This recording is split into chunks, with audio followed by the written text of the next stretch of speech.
मुअज़्ज़ज़ नाज़रीन इकराम, आज हम 3 सच्चे आदमियों के बारे में गुफ्तगू करेंगे।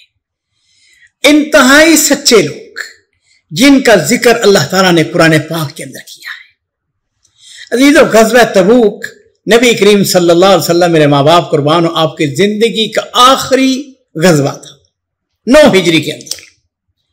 और ये वो जंग थी जिसके अंदर सबसे ज्यादा लश्कर 30,000 मुजाहिदीन नबी करीम सल्लल्लाहु अलैहि वसल्लम के साथ मदीना शरीफ से तबूक की तरफ रवाना करते हैं। 10,000 घोड़े थे। लेकिन अजीजों, इस जंग के अंदर नबी अलैहि सल्लम ने सबको हुक्म दिया, जो जा सकता है वो जरूर जाए। 3 लोग ऐसे थे जो मां सुस्ती की बुनियाद पर इस गजवा के अंदर शरीक नहीं हो सके। अब ये अंदाजा करें इस्लाम के अंदर एक एक शख्स की कितनी अहमियत है। देखा जाए 30,000 का लश्कर, उसके मुकाबले में सिर्फ 3 आदमी जो कि मुखलस थे, किसी वजह से सुस्ती की बुनियाद पर शिरकत नहीं कर सके। लेकिन मेरे माँ बाप कुर्बान हो, नबी करीम सल्लल्लाहु अलैहि वसल्लम अपनी कौम की, अपनी उम्मत की तरबियत करना चाहते हैं। रसूलुल्लाह सल्लल्लाहु अलैहि वसल्लम जिस वक्त 50 दिन के सफर के बाद आप मदीना शरीफ तशरीफ लाए, तो आपकी आदत मुबारक थी कि जिस वक्त आप तशरीफ लाते तो आप सीधे मस्जिद नबी के अंदर जाते। आपने 2 नफल आपने नमाज अदा फरमाई और मुनाफिकीन आने शुरू हो गए, बहाने बना रहे हैं। इनकी तादाद जो है वो 80 के करीब थी। नबी अलैहि सल्लम उनका मामला अल्लाह के सुपुर्द कर रहे हैं। लेकिन अजीजों, एक शख्सियत जिसका नाम काब बिन मालिक था रज़ी अल्लाह तआला अन्हु, बहुत बड़े शायर थे, बहुत अपनी कौम के अच्छे मुअज़्ज़ज़ीन में से थे। इन्होंने कहा कि मैंने नबी अलैहिस्सलाम के सामने सच बोलना है, मैंने झूठ नहीं बोलना है। रसूलुल्लाह सल्लल्लाहु अलैहि वसल्लम ने जिस वक्त उनसे गुफ्तगू की, आपने उनसे पूछा कि हाँ भाई, तुम क्यों नहीं आए? तो उन्होंने कहा, अल्लाह के रसूल, मैं बड़ी अच्छी गुफ्तगू कर सकता हूं, मुझे गुफ्तगू करने का तरीका आता है, लेकिन मैं आपके सामने झूठ नहीं बोलूंगा। और मैं सिर्फ बात यह बताना चाहूंगा कि मेरे पास कोई बहाना नहीं है। तो नबी करीम सल्लल्लाहु अलैहि वसल्लम जो है, आपने फरमाया कि ठीक है। आपने उनके मामला जो है उसको अल्लाह पे छोड़ दिया। आपने हुक्म जारी फरमाया, आपने फरमाया कि काब बिन मालिक के साथ कोई शख्स गुफ्तगू नहीं करेगा। और उनके साथ हजरत काब कहते हैं कि मैंने पता कराया कि मेरे अलावा कोई और आदमी भी है। तो पता चला कि 2 आदमी और भी हैं जिन्होंने नबी अलैहिस्सलाम के साथ सच बोला है। अल्लाह ताला ने कुरान पाक के अंदर सूरह तौबा के अंदर इरशाद फरमाया ना कि या अय्युहल्लज़ीना आमनू तक़ुल्लाह व कूनू मास सादिकीन, ऐ लोगो जो ईमान लाए हो, अल्लाह से डरो, व कूनू मास सादिकीन, और सच्चों के साथ शामिल हो जाओ। काब बिन मालिक कहते हैं कि मेरे साथ मुरारा बिन रबी और हलाल बिन उमैया ये भी शामिल थे। इन्होंने भी नबी अलैहिस्सलाम के साथ सच बोला। आपने सहाबा किराम को हुक्म दिया, इनके साथ कोई शख्स गुफ्तगू नहीं करेगा। काब बिन मालिक कहते हैं मेरे जो दूसरे साथी थे वो तो घर में बैठ गए, रोते रहते थे। मेरी हालत ये थी, मैं जवान आदमी था, मैं नबी अलैहिस्सलाम के पीछे नमाजें भी पढ़ता, मस्जिद में भी आता, लेकिन सच्ची बात यह है कि रसूलुल्लाह सल्लल्लाहु अलैहि वसल्लम की तरफ मैं देखता, आपको सलाम अर्ज करता, दिल में सोचता मेरे सलाम के जवाब में रसूलुल्लाह सल्लल्लाहु अलैहि वसल्लम के लब मुबारक मुतहर्रक हुए हैं या नहीं हुए हैं। मैं आपके करीब नमाज पढ़ने की कोशिश करता, मैं आपकी तरफ देखता रहता, नमाज की तरफ। तो नबी अलैहिस्सलाम जो है, आप उनकी तरफ देखते, लेकिन अंदाजा यही होता है कि आप उसको जहर नहीं होने देते थे। कहते हैं कि एक दिन मैं दिल बर्दाश्ता होकर अपने चचाजाद भाई अबू कतादा के बाग में चला गया। ये मेरा चचाजाद भाई मेरा बड़ा गहरा दोस्त था, मैंने उसे सलाम किया। अल्लाह की कसम, उन्होंने मेरे सलाम का जवाब ही नहीं दिया। मैंने कहा, अबू कतादा, मैं तुम्हें अल्लाह की कसम दे के पूछता हूं, क्या तुम मुझे अल्लाह और उसके रसूल से मोहब्बत करने वाला जानते हो? मैं अल्लाह के रसूल से मोहब्बत करता हूं नहीं या नहीं करता हूं? कोई जवाब नहीं दिया। कहते जब मैंने बार बार सवाल किया तो उन्होंने उसके जवाब में कहने लगे, अल्लाह और उसके रसूल ही बेहतर जानते हैं। काब कहते हैं कि मेरी आंखों में आंसू आ गए। और अल्लाह ताला ने एक और आजमाइश अपने इस बंदे से ली। कहते हैं कि मैं एक दिन मदीना के बाजार से गुजर रहा था कि शाम के इलाके का एक ताजर जो मदीना शरीफ में गल्ला फरोख्त करने के लिए आया, وہ لوگوں سے پوچھ رہا تھا، لوگوں مجھ کو کعب بن مالک کے بارے میں بتائیں۔ لوگ میری طرف اشارہ کرنے لگے، کہتے ہیں کہ اس نے مجھے چپکے سے غسان کے بادشاہ کا خط دیا۔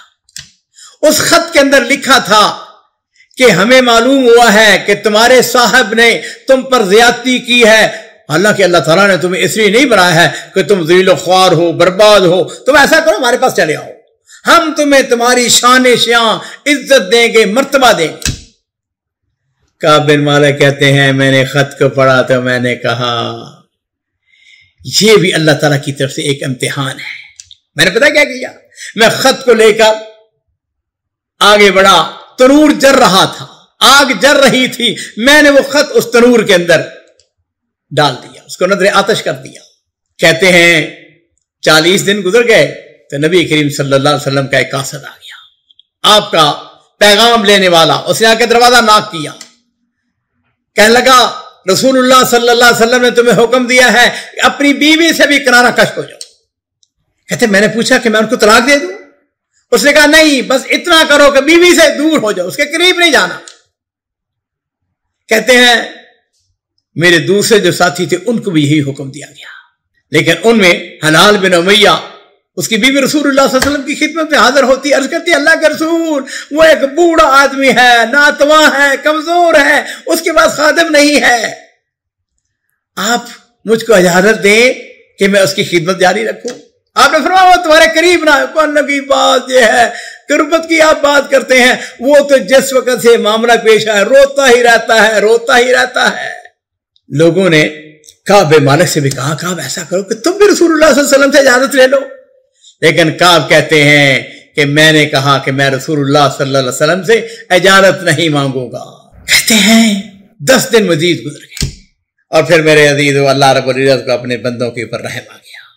وَلَلثَّلَاثَةِ الَّذِينَ خُلِّفُوا حَتَّى إِذَا ضَاقَتْ عَلَيْهِمُ الْأَرْضُ بِمَا رَحُبَتْ، 50 راتیں گزرنے کے بعد کہتے ہیں کہ صبح میں اپنے گھر کی چھت پر فجر کی نماز ادا کرنے کے بعد بیٹھا ہوا تھا اور میں اپنی جان سے عاجز آ گیا تھا، زمین اپنی تمام تر فراخی کے باوجود میرے لیے تنگ ہو چکی تھی، اور کہتے ہیں اچانک میں نے کسی پکارنے والے کی آواز سنی، وہ دور جبل سلا، یہ مدینہ مسجد نبی کے اگر آپ کھڑے ہو تو سامنے نظر آتا ہے، وہاں اس کے اوپر چڑھ کر، اور یہ عزیزو وہ محبت ہے، وہ پیار ہے جو ایک اسلامی معاشرے کے اندر ہے۔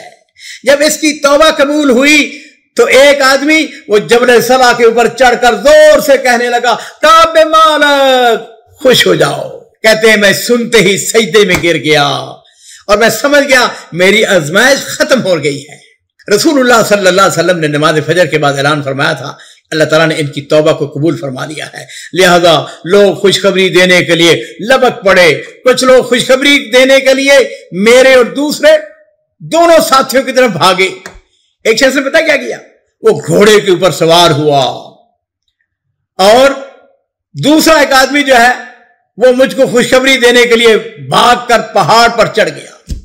اب جب پہاڑ کے اوپر چڑھا اس کی آواز گھوڑے کی رفتار سے بھی زیادہ تیز نکلی۔ کہتے ہیں یہ جس نے مجھ کو پہاڑ کے اوپر چڑھ کر خوشخبری سنائی تھی، جب میرے پاس آیا تو میں نے اپنے کپڑے اتار کر اس کو بطور انعام دے دیے۔ لوگ گروہ در گروہ مجھ سے مل رہے ہیں اور کہہ رہے ہیں تم کو مبارک ہو، اللہ تعالیٰ نے تمہاری توبہ کو قبول فرما لیا۔ کعب بن مالک کہتے ہیں کہ میں نبی کریم صلی اللہ علیہ وسلم کی خدمت میں حاضر ہوا، صحابہ اکرام تشریف فرما تھے، طلحہ بن عبید اللہ، اشرا مبشرہ، کہتے ہیں وہ دوڑتے ہوئے آئے، انہوں نے مصافحہ کیا اور مجھ کو مبارکباد دی۔ کعب بن مالک کہتے ہیں میں ساری زندگی طلحہ کے سلوک کو کبھی نہیں بھولا۔ اللہ کے رسول صلی اللہ علیہ وسلم کو سلام کیا، آپ کا چہرہ مبارک خوشی سے چمک رہا تھا۔ آپ نے فرمایا کعب تمہیں آج کا دن مبارک ہو، یہ دن ہم تمام دنوں سے بہتر ہے جو تمہاری پیدائش کے بعد سے آج تک تم پر گزرے ہیں۔ اور میرے عزیزو کعب بن مالک رسول اللہ صلی اللہ علیہ وسلم سے ایک بڑا عجیب و غریب سوال کرتے ہیں، عرض کرتے ہیں اللہ کے رسول یہ معافی آپ کی طرف سے یا اللہ کی طرف سے ہے؟ تو نبی علیہ الصلوۃ والسلام نے فرمایا کہ نہیں، یہ معافی اللہ تعالیٰ کی طرف سے ہے۔ کعب مالک کہتے ہیں کہ میں رسول اللہ صلی اللہ علیہ وسلم کے سامنے بیٹھا، میں عرض کرتا ہوں اس توبہ کی خوشی میں